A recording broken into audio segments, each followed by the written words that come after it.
Good evening. A woman is dead and a man is in custody following a hit and run in Midtown this morning. The victim was struck while crossing the street in a place where local residents say they have long called for better road safety measures. CTV's Janice Golding has been following the investigation and joins us live with the latest. Janice. Hi, Natalie. Yes, Toronto police say they are making progress in this case, saying one man has surrendered for this hit-and-run driving accident. However, they are still searching for another driver. Rolls of tissue and a grocery bag can be seen in the middle of Eglinton Avenue. A pair of empty boots sits 10 feet away. This is where an elderly woman was struck by not one, but two separate vehicles and left alone on the roadway this morning. Disgusting, horrible, horrible. Where's people's conscience nowadays, you know? Police say the woman had just finished grocery shopping across from her senior's residence and was on her way home when she was hit. As she was crossing the street, she was struck by not one, but two vehicles. One vehicle going eastbound, the second vehicle going westbound. Neither of these vehicles stayed on scene. Emergency responders arrived moments later and found the woman in critical, life-threatening condition. The victim, who police say is 70 years old, would die at the scene. Oh my God, it's absolutely horrifying. I live in the front. I heard the bang in the morning at 7, and 5 minutes later I came again and I see, oh my God, there is a person. Teresa lives in the victim's building, which is owned by the Toronto Seniors Housing Corporation. She, along with other residents, say they feared this would happen. I feel so sad for that lady. I get hit too this year too. And blah blah, and somebody hit me and run. It was bound to happen sooner or later. You think so? Yes, because everybody crosses there. In fact, the Seniors Tenant Advisory Committee showed CTV News email correspondence with the local councillor dating back to 2019. Residents repeatedly requesting that a crosswalk be installed, and failing that, for a seniors crossing sign to be erected. The last response from Josh Matlow's office from December 9th, 2022 reads, "Unfortunately, I regret to inform you that with the recent news about the LRT being delayed yet again, staff are still advising that we check back when construction is wrapped up." The response I got in 2022 was to call the Ministry of Transportation. The Ministry of Transportation indicated that they couldn't do anything until the LRT was completed. Councillor Josh Matlow visited the scene today and told reporters he shares residents' concerns. We've been asking the city to do everything it can on this street, and the answer that we always received from the city was that Metrolinx, a provincial agency, had control of the street. But now that it's in the city's hands, there are no excuses. Now the city can do more. As local politicians see what they can do to protect the vulnerable, police continue gathering evidence, saying one man has now turned himself in, urging the other driver to do the same. Please do the right thing. Speak to a legal professional, a lawyer, and contact police to turn yourself in. This while local residents call on area drivers to be more careful. There are a lot of elderly people in this area, in these buildings, so people need to be cautious when they're driving around here. Well, I think it's very unfortunate that people have the nerve to not take responsibility for their actions, and it breaks my heart. 48-year-old Hamid Abdul turned himself into police at 11:30 this morning, and he has been charged with a dangerous operation of a vehicle causing death, as well as failing to remain at the scene of an accident causing death. Police are now asking the public for their help, saying they'd like you to check your dash cam and surveillance video around 7:15 this morning. Reporting live, I'm Janice Golding. Now back to Zoraida. Thank you, Janice.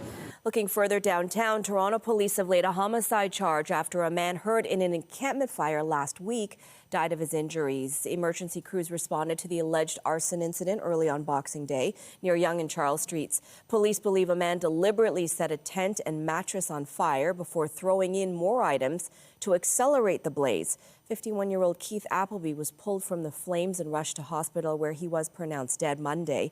36-year-old Lowen Wolf was already under arrest on multiple charges. Those now include a count of first-degree murder. 3 men have been charged with murder in connection with a shooting in Brampton earlier this month. A 25-year-old man was fatally shot while driving out of a plaza on Main Street on December 8th. Elijah Turney and Malik Young, who are both 20, and 25-year-old Omar Aya have all been charged with first-degree murder in the shooting. Investigators say they believe the incident was isolated and they are not looking for any more suspects. Peel police are investigating an early morning stabbing in Mississauga. Officers were called to a high-rise in the area of Derry Road in the 427 just before 2:30 a.m. They found a victim suffering from a stab wound. who was taken to hospital with non-life-threatening injuries. Police have not provided any information about possible suspects.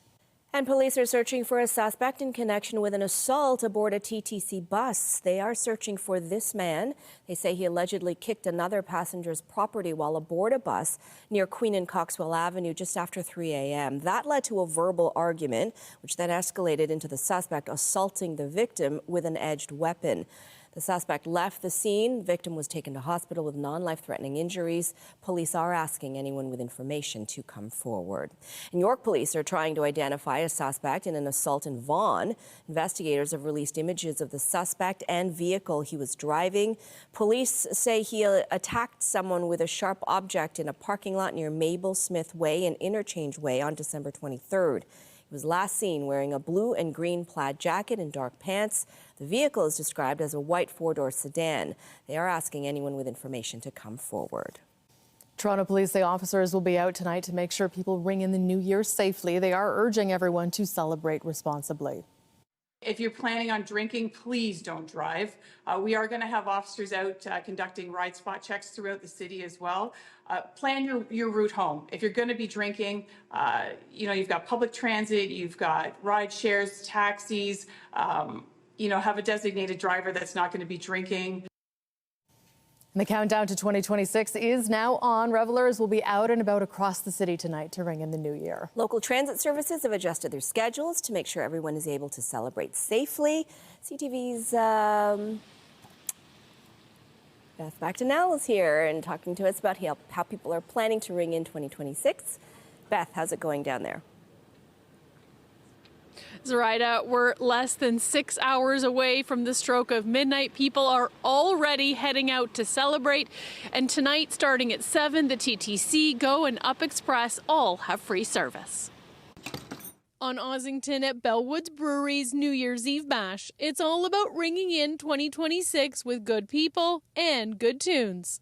The party tonight is called Yeehaw Y'all, so we're kicking it off with Hobby, the live band. We're going to have a little bit of line dancing. But then I think, it's not a party without some pop music. We're going to transition into some good New Year's tunes, classic nostalgic pop music, 80s, 90s, 2000s, spinning all vinyl. And have some hugs and kisses at 12:01. Staff have been busy getting ready for the sold-out soiree. For me, honestly, it's just about being with friends. So Billy is a great friend, and I think the people who are playing in the band tonight, 2 of them work here, and it's just about being with the people that we love and celebrating and remembering, that we're here for each other. Plenty of revelers are expected downtown to enjoy celebrations at restaurants and bars. We're going to do a bar crawl and then watch the fireworks if it's not too freezing cold out. The city and TTC are bracing for big crowds along the waterfront and at Harbourfront for entertainment and fireworks. This was the scene at Union Station 2 years ago. To avoid a repeat, the TTC says riders can also hop on Line 1 at King or Queen stations. And there will be buses going up Jarvis and Spadina to Line 2, with the last northbound trains leaving Union at 2:30 a.m.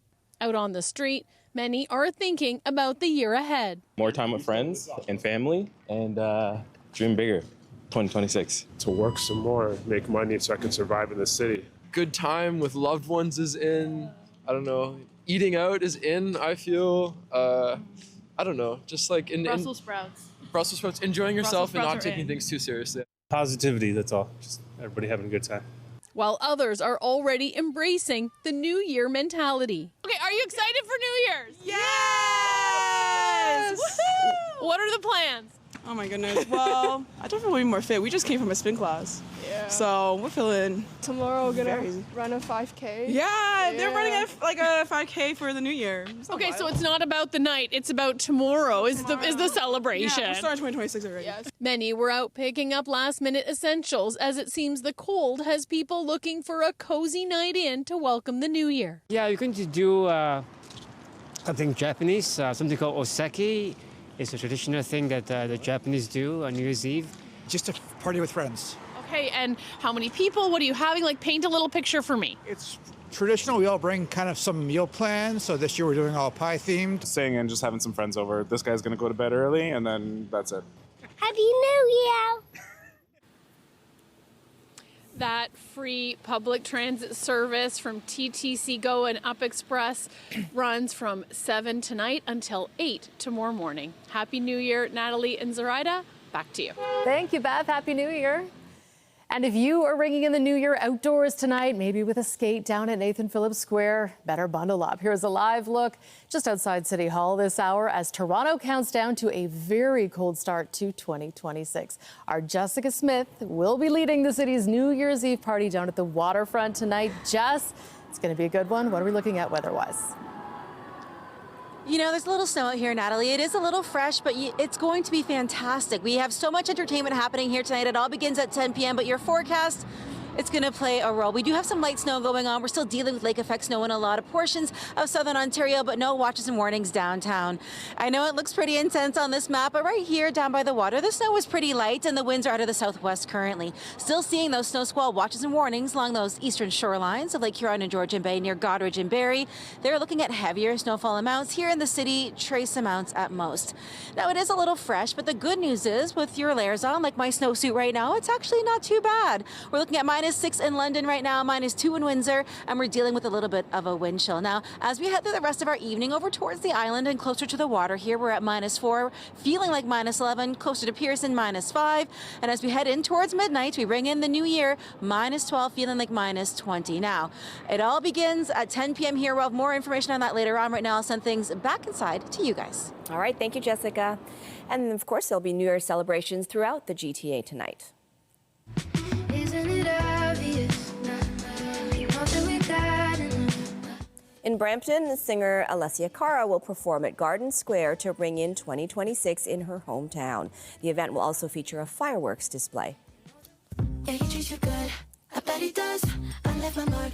I signed it off. Meanwhile, Mississauga's New Year's Eve festivities will take place at Celebration Square, featuring UK-based group Say Now. The city says several road closures will be in effect around Celebration Square and the Civic Centre from 7 p.m. to 1 a.m. tonight.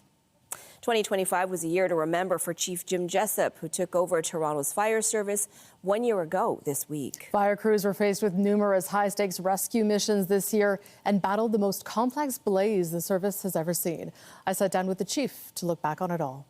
This actually is my father's helmet from 1966. Born and bred Toronto Fire. Hard to believe that they would go into burning buildings, with this on. Chief Jim Jessup is now 1 year into the top job at the biggest fire service in the country. It's about first the public and second my staff. And, in the city this size, that is often quite daunting at night to think about.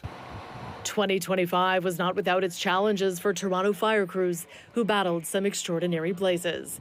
19 people were taken to hospital and 1 person died following a 3-alarm fire at a high-rise community housing building on Bleecker Street in February that involved complex exterior rescues. That stands out a lot. Watching my firefighters carrying residents down during the snowstorm from exterior ladders and our aerial ladders and coming out just covered in black soot. That is one memory I don't forget. Another unforgettable scene 2 months after that. A horrible single-vehicle crash along Lakeshore Boulevard West in which a car hit a light post and burst into flames. Crews using every tool and technique to extricate the driver. One of the worst crashes we have ever seen, where our firefighters arrived on scene with an individual still in the car while it was on fire and miraculously got him out alive. The 24-year-old man later died of his injuries.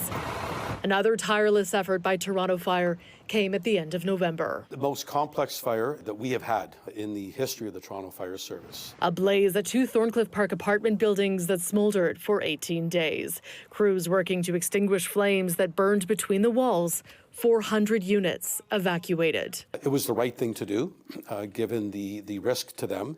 But it also made me pause for a minute, knowing that we're moving out hundreds of people in the middle of the night, not knowing what we were facing at the time, So that was not lost on me. Jessup says he has felt well supported by City Council for the service's staffing and resources.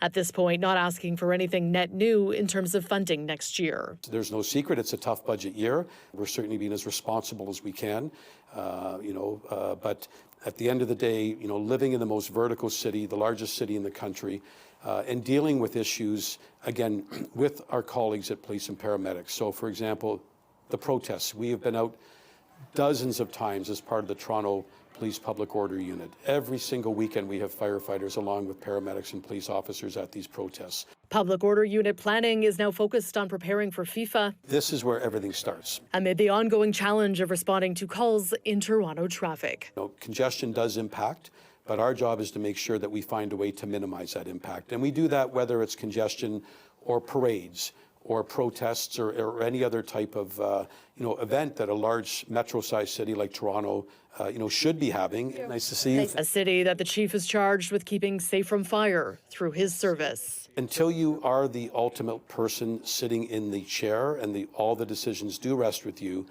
and you realize that any decision you make candidly not only impacts 3,200 of your staff, but potentially 3 million citizens, that is the thing that I was not expecting. That was the weight I was not expecting, kind of looking back going, well, it does stop with me now. You guys are the heartbeat of this job. Proud of his team in 2025 and promising to protect the public in the years to come. Canada's Prime Minister is also looking back. As he looks to the future, Mark Carney offered best wishes for 2026 in a statement today.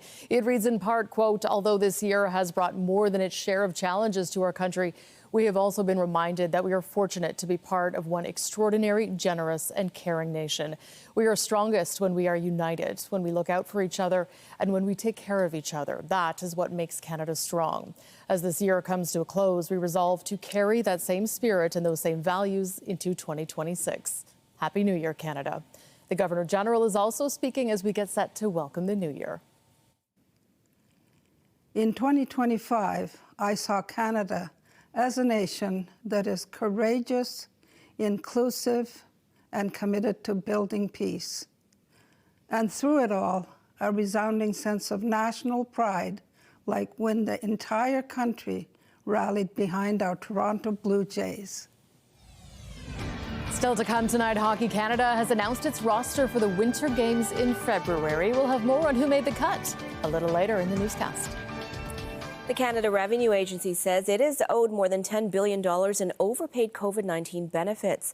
In 2023, the agency started sending recovery letters to people who owe money due to being ineligible to receive COVID-19 benefits. As of November 30th, nearly 1.4 million people have repaid roughly $3.3 billion worth of debt. The CRA says anyone who tries to avoid paying the money back could face legal action. Ottawa says 7 Canadians were injured in a train crash in Peru yesterday. 2 trains taking tourists to an archaeological site crashed. Police say a railroad worker was killed. About 30 passengers were injured. Global Affairs is providing consular assistance and is in close contact with local authorities. Foreign Affairs Minister Anita Anand says Canada stands by the people of Peru and extends its sympathies to all of those affected. Ukrainians are ushering the new year with growing weariness after another Russian attack. The latest strike happened as the Kremlin doubled down on claims that Ukraine tried to attack one of Vladimir Putin's residences. CTV's senior correspondent Judy Trin reports. Russia's defense ministry is accusing Kyiv of launching a terrorist attack on Vladimir Putin's residence in Novgorod. The Kremlin says the attack was thoroughly planned and involved dozens of drones. Unconfirmed video of one drone that was shot down was shown on a giant screen. The footage was released 2 days after Putin called Donald Trump. Putin told me about it. Early in the morning, he said he was attacked. That's no good. It's no good. Ukrainian President Volodymyr Zelensky denounced Putin's accusation as a lie. It came after his meeting with Trump on Sunday. Zelensky called it an attempt to scuttle peace negotiations. The U.S. NATO ambassador says independent verification is required. Seems to me a little indelicate to be this close in a peace deal, Ukraine really wanting to get a peace deal done, and then to do something that would be viewed as reckless or not helpful. The source of this destruction in Odessa is clear. 6 people, including 3 children, were injured. Russia is escalating attacks on urban areas, taking out the electricity grid. Residents who live in this damaged building say right now peace feels impossible. We're all stressed and at the limits of our strength, says this woman. In Vishharar, after 4 days of cold darkness, power and heat returned on New Year's Eve. From cafes to beauty salons, working is a daily act of defiance, says this owner. Work can be hell. If you add air raid alerts and night strikes, we get thrown off track, but we still try to hold on, at least a little. In his New Year's address, Vladimir Putin reasserted his belief that Russia can win the war. Russia currently occupies 20% of Ukraine. NATO officials estimate that 25,000 Russian troops are being killed each month, yet Moscow is still able to replenish its ranks. Judy Trin, CTV News, Ottawa. At the Vatican, Pope Leo led his last general audience of the year today. I offer my prayerful good wishes for a blessed Christmas season and a new year filled with joy and peace. God bless you all. The pontiff spoke about a year marked by important events, such as the wars that continue in many places, but also looked back at some of the more joyful moments, like the pilgrimage of so many faithful during the Holy Year. We are now less than 6 hours to midnight in Toronto and the start of 2026, but the new year has already arrived in many other places far from here. Thailand rang in 2026 with spectacular fireworks over a river in Bangkok. It illuminated skyscrapers in the capital following a drone show that helped mark the beginning of the new year. Meanwhile, Auckland, New Zealand was the first major city to greet the new year. Its downtown fireworks display was launched from the city's tallest structure. South Pacific countries are the first to bid farewell to 2025. Closer to home, the Toronto Zoo hosted a family-friendly celebration to ring in the new year a few hours early. 5, 4, 3, 2, 1. Happy New Year! Partygoers joined in a special New Year's Eve countdown and party. Admission was included with tickets to the Toronto Zoo. The festivities were moved indoors because of the chilly temperatures. Speaking of chilly temperatures, Jess, you're in it. It is a little fresh out here, but we are counting down here in the city of Toronto to New Year's. And the good news is the snow is a little lighter down here by the water. So if you're heading down to the harbor front to check out the New Year's Eve celebrations, it will be just fine. Just make sure you put your layers on. Temperature-wise, it's a little fresh overall, but we are going to see the wind continue to be a little bit of a factor as we head in towards midnight. Coming up, I'll have a full look at your long-range forecast as we get ready to kick off 2026.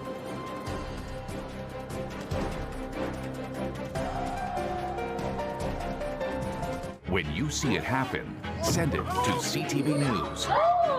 Text 10400. From your screen to ours. Text 10400. Welcome back. Well, we are T-minus about 5.5 hours until 2026. And as we count down the final days of this year, it is cold outside. It is. But you know what? Once Jessica Smith gets that crowd going, no one's going to feel that cold. It is my superpower, I like to believe, but it is going to be a chilly night. It is December after all, and we are in Canada. But the good news is we're holding off from at least some of the heavier snow as we step into the end of 2025 and the beginning of 2026, at least for the city of Toronto and a good portion of the GTA. Although lake effect snow still impacting quite a few people. All the festivities down here begin at 10 p.m. and it is going to be a party, I assure you. Now, temperature-wise, we're sitting around -5 right now, feeling like -11. A southwesterly wind currently, but it changes to northwesterly as we head into the early part of our night. Ottawa -9, Windsor -2, Wyerton -9, anywhere north of North Bay, you're feeling the chill. Now temperature-wise, as we head in towards the rest of our evening, it's a little cool, -12 right around midnight, feeling like -20. Layers are key, especially if you're coming to any of the outdoor celebrations in and around the city. Waterloo -14, London -10, Kingston, you're holding on to chilly temperatures too. We do step into 2026 a little below seasonal for that daytime high, but there will be sunshine on and off throughout the day. So if you're enjoying the first day of 2026, at least you'll have a little sunshine to do so. Now, as we kind of go through the rest of our evening, we're still watching for that lake effect snow machine to do its thing, along with a low that made its way right across central and southern Ontario through a good portion of the afternoon and into the early evening. We are still looking at some snowfall warnings and watches along those eastern shorelines of Lake Huron and Georgian Bay, now expanding for our friends in London through Hamilton. Nothing for us here in the city of Toronto right now, but that could change. These things do move very quickly. Again, always drive according to the road and weather conditions when it comes to your forecast. There's that low pushing through, behind it a cold front that will bring some chilly temperatures as we head in towards the day tomorrow. Timing everything out for the rest of your evening. The good news is a lot of the snow moves out just in time for the beginning of the showdown here at the Harbourfront. And by the time you get to midnight for 2026 and all those fireworks, you'll be able to see them nicely anywhere you are along the lakeshore. As we head in towards the day tomorrow, again, a sunny but very cool start. So make sure you bundle up if you're heading out for a skate or going to visit friends and family throughout the day tomorrow. Cloud cover rolls in later in the day. And as we step in towards our evening, it gets a little chilly out there, and we still watch for lake effect snow on and off throughout the day on Thursday and into your Friday morning as well. As we step in towards the first few days of 2026, it is going to be cool, but we do average out to a much more seasonal forecast. Again, for your Thursday, a little cloudy to start, but we will see sunshine through your afternoon. That cloud cover returns into the evening with a daytime high below seasonal, but that overnight low pretty much right where we should be. On your Friday, a little cloud cover again, but we're holding on at a fairly seasonal point with our daytime high and our low. Stepping in towards the weekend, a lot of people enjoying those last few days before you get back into the swing of things with work and school. For so many, we're looking at sunshine for your Saturday and a little cloud cover rolling in for your Sunday. We climb above seasonal as we head in towards the beginning of next week. So the first full week of 2026 off to a fairly mild start, but that all changes as we head in towards Wednesday with another dose of snow on the way. Hopefully this helps you plan. I will send things back inside. All right, stay warm. Have fun tonight, Jess. In sports, the Toronto Raptors are back at it tonight, looking for their third straight win. Shed leaves it for Murray Boyles. Barnes a three. The Raptors beat Orlando Monday after handing Golden State a loss the day before. This evening, the 22-10 Denver Nuggets pay a visit to Scotiabank Arena. They've lost 2 in a row.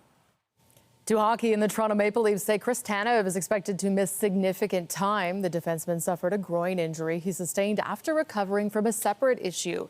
Tanev played only 3 games after returning from that initial undisclosed injury.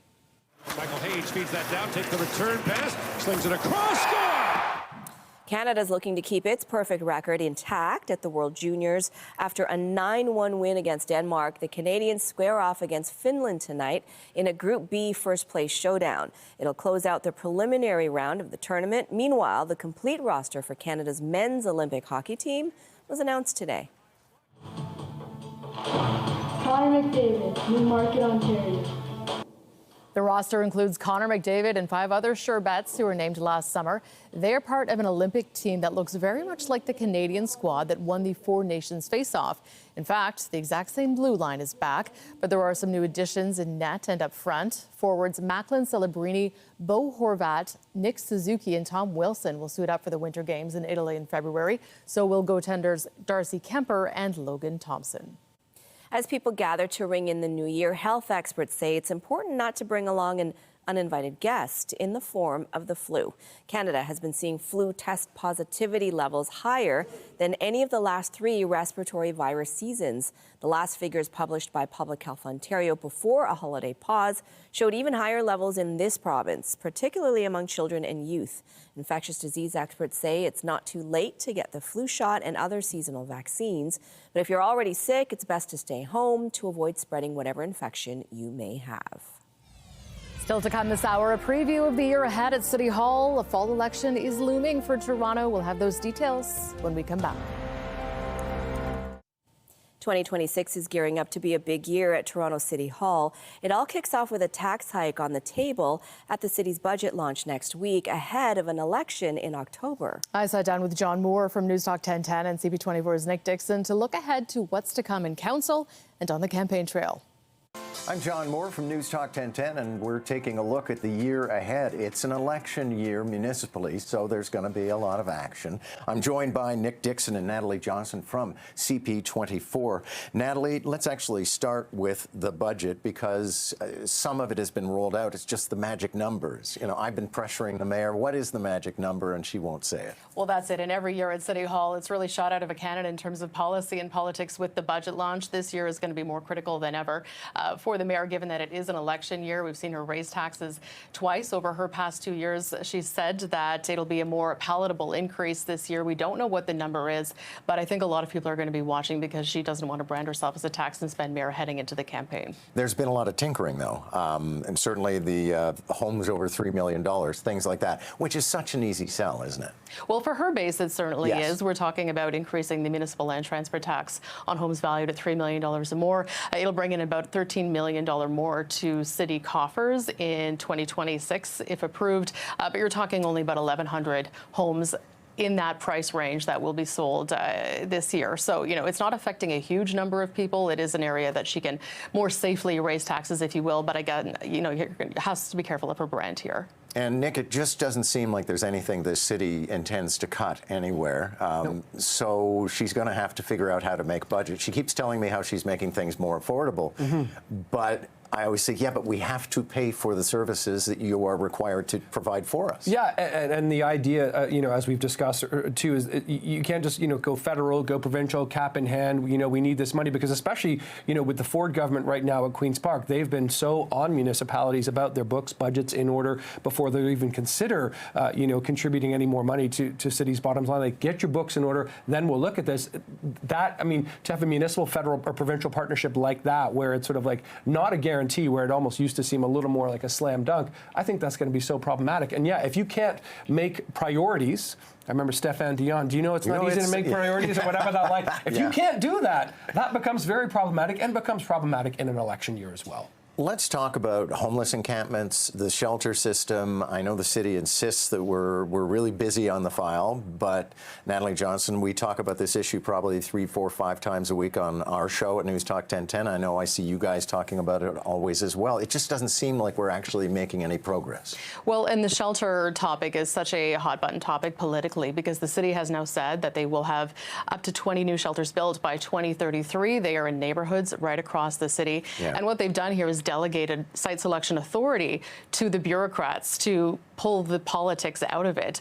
And now you're saying neighborhoods fight against these shelter proposals. These are shelters that have already been approved in 6 different cases. And the councillors are very much caught in the middle where they're being told this is where the shelter is going to go. And now you have an opportunity to work with the neighborhood to fine-tune the details on how they will best fit. But there's been a lot of political backlash over that. And we're only talking 6 of the 20 that they have scheduled. So, you know, expect more to come, I think, in 26 on that. Yeah, Nick, when it comes to issues of homelessness and the encampments, in my experience, the people are very entrenched in their opinions, and everybody's a monomaniac. So you have somebody who believes that it's a civil right for somebody to live in a park, and you have others say, send in the bulldozers, and we just sort of idle. Yeah, I think Toronto is a compassionate city, but I think people have their limits, you know, and I think when you see it in your parks and when you see, you know, what can be left around, discarded, left behind, or some of the activities that you're seeing in there, that's when the rubber hits the road for people, and that's when people are like, okay, enough is enough. I've got a heart, and I'm really,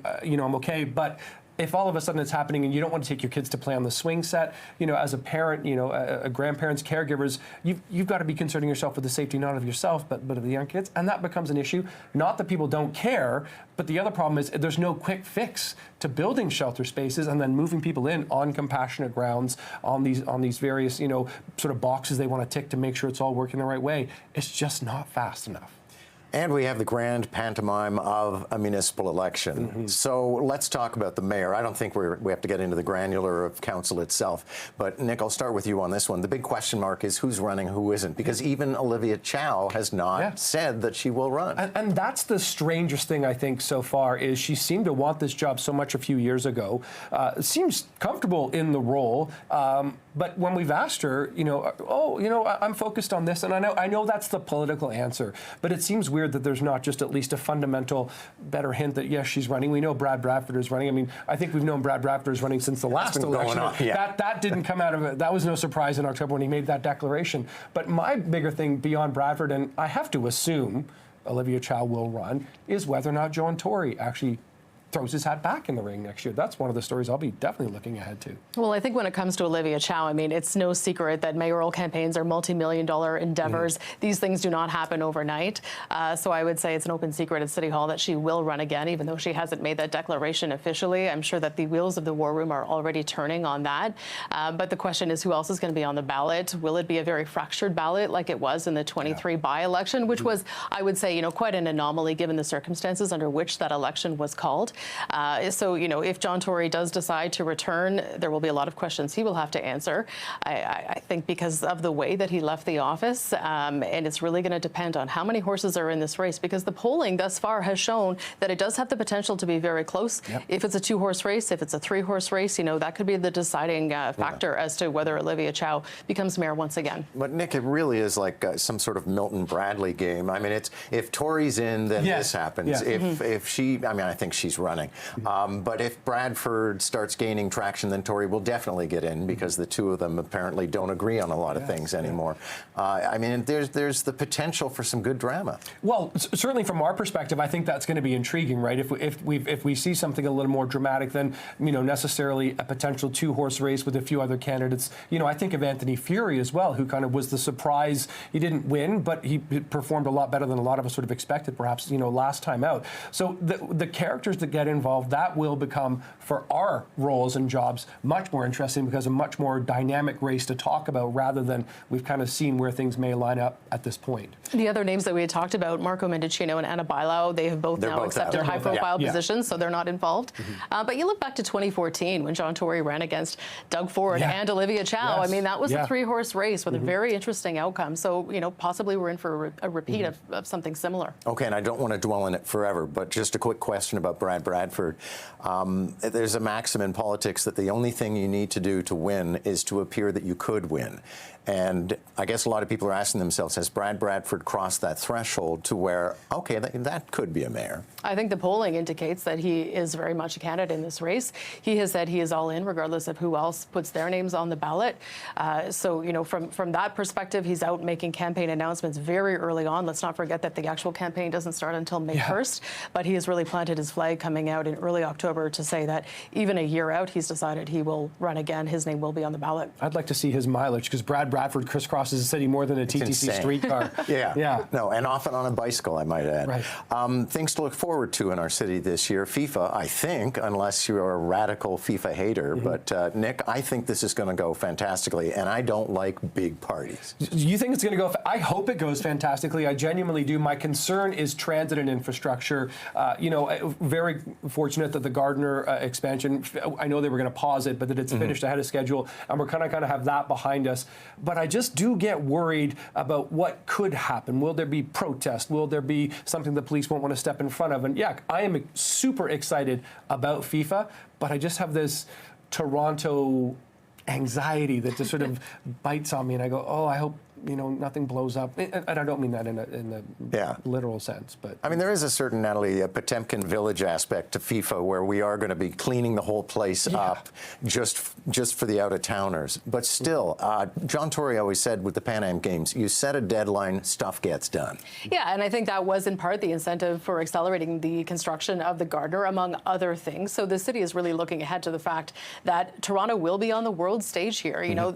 We did it for Taylor Swift to some degree, for the Blue Jays in the World Series, but this is next level, and this is an opportunity for the city to shine. It does come with a very hefty price tag, but at this point, that's already locked in. So it's just a question of execution. Thank you both. Thank you, Enjoyed that. Natalie Johnson, Nick Dixon from CTV and CP24. I'm John Moore from News Talk 1010. A number of new rules and regulations are set to take effect tomorrow as the calendar flips from 2025 to 2026. They include the rollout of Canada's new Grocery Code of Conduct. The code doesn't directly address the rising cost of food, but it does aim to promote fair dealings between grocers and their suppliers and to bring more transparency to the industry as a whole. Supporters say the policy could help stabilize the food supply chain over time by reducing unexpected fees and conflicts that affect availability, competition, and consumer choice. And here in Ontario, job postings could look a little different in the new year. Employers with 25 or more people on their payroll will have to disclose compensation ranges for positions paying up to $200,000 a year. Companies will also be required to disclose the use of artificial intelligence in the hiring process, and they'll have 45 days after a candidate's final interview to let them know if a hiring decision has been made. The Business Report is brought to you by Canadian Western Bank, the bank built for business. Well, after weeks with no winning ticket, last night's massive Lotto Max jackpot found a winner here in Ontario. Someone in London will be ringing in the new year $80 million richer. Several of the 49 Max Millions prizes up for grabs were also won, including 2 in Toronto. Friday's Lotto Max jackpot is estimated at $46 million. Disney is ending the year with a new box office record to celebrate. We have to solve the case. It's not worth dying for. Nick! Zootopia 2 is now Walt Disney Animation's highest-grossing movie ever. The buddy cop sequel kicked off Hollywood's crucial holiday season on U.S. Thanksgiving weekend. Since then, it has grossed about $1.46 billion U.S. around the globe, or $2 billion Canadian. The previous record holder, 2019's Frozen 2. As 2025 comes to an end, smash hit streaming series Stranger Things is preparing to go out with a bang. That's endless, kid. Mother of God. The final episodes of the coming-of-age sci-fi drama debut this evening. Zarai is looking excited. Many fans of Stranger Things will be packing into movie theaters to take in the conclusion of one of Netflix's biggest shows to date. The series first streamed back in July 2016. Can't wait to watch that. All right, still to come, a young entrepreneur is helping aspiring hockey players keep their sticks on the ice by making them more affordable. We'll have the details when we come back. Get Toronto's top stories, breaking news alerts, and watch live. Download the CTV News app.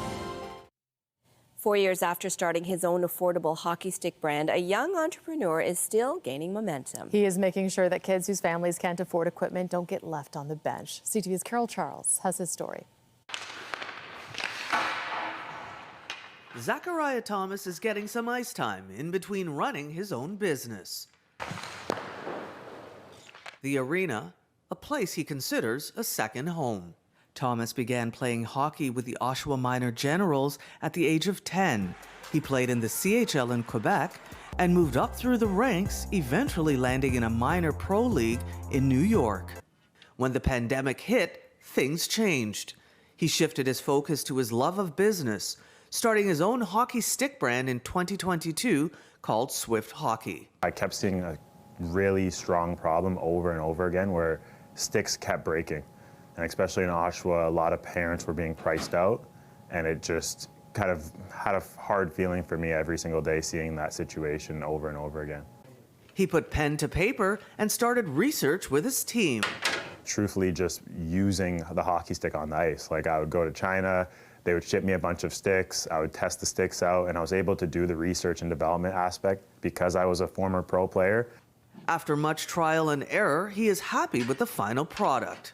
So they're made out of carbon fiber. We use the highest grade carbon fiber we could find. And on top of that, we add extra carbon layers throughout the stick to make it a little bit more durable so the stick's not breaking. A welcome option for parents like Krista Hilton, who has 2 sons currently playing rep hockey, one in the OHL. It's much more affordable. It's much easier on my pocketbook. And, when annual fees for rep hockey is upwards of $10,000 a year, anything helps. And her son Travis freely admits he's had his share of broken sticks. Through this year, about seven sticks. Swift hockey sticks are priced between $200 to $250, almost half the price of more established brands, and they are NHL certified. He launched Swift Hockey in 2022 and gained national attention through a Dragon's Den appearance. Now the brand has gone global, selling equipment online and in stores in Canada and the US. Sales are now close to $7 million. Thomas's hard work hasn't gone unnoticed. He was recently named to the Forbes 30 Under 30 list in the retail and e-commerce category. Arguably, like one of the biggest awards in my heart, the Forbes 30 Under 30 award. It was a great accomplishment for me and my family and the team. His company's long-term goal is to keep kids mentally and physically healthy by making all sports more affordable and accessible. A portion of every Swift hockey stick sale goes to providing sticks to young players and supporting hockey programs in underserved communities. Carol Charles, CTV News. All right, let's go back to Jess Smith one last time before we go. Jess, is got to be exciting down there right now as the countdown continues. You can feel the energy, and we're starting to hear some of the rehearsals happening on the stage. It's going to be a wonderful evening. Yes, it is cold, but hey, we're used to it here, right? And as you head your way through the evening, if you're going to spend some time outside, layers are always a good idea. I've got my snowsuit on for sure. Still seeing some lake effect snow pushing through, but as we head towards 10 p.m., a lot of it clears out. So although it stays cold, at least we're seeing a bit more of a clear evening. -5 right now, feeling like -11, -3 through Windsor, -9 in Ottawa, and -5 through Hamilton. We're still watching for some of those watches and warnings along the eastern shorelines of Lake Huron and Georgian Bay, but as we approach midnight here in the city, a few light clouds, -9, feeling like -18, and you know what, it's not so bad. And over the next few days as we step into 2026, we start off a little chilly, but it's going to warm up as we head in towards the first full week of 2026 next week. And for your Thursday, tomorrow, -7 for that daytime high as we step in to a brand new day and a brand new year. Hopefully this helps you plan. Have fun tonight, be safe, and Happy New Year. Jess, thank you. Have fun tonight. Happy New Year. And be sure to join John Vanna Valley Route tonight at 11 for CTV National News. In the meantime, our coverage continues anytime on CTV24 and online at ctvnewstoronto.ca. For Jessica Smith and all of us here at CTV News, thank you for watching. Have a good night. Happy New Year. We'll see you in 2026. Happy New Year.